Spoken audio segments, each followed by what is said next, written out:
Tired of your customers seeing just a random phone number when you message them on WhatsApp? In this video, we'll show you how to get a display name on Aisensy, a simple yet crucial step for boosting your brand recognition, building trust, and maintaining a professional image. First, log into your Aisensy account.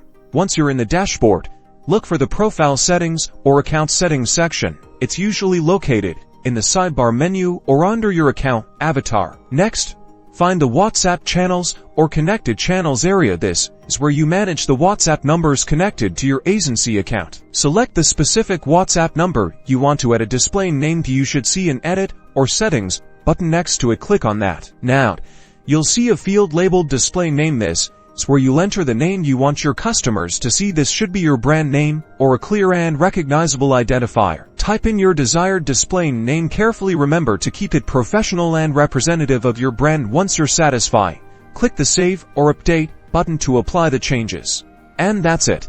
Your display name is now set. Now, whenever you message your customers on WhatsApp via Aisensy, they'll see your brand name instead of just a phone number. This simple step will significantly improve your brand identity and build stronger customer relationships. Remember to use #displayname and #brand identity if you found this useful.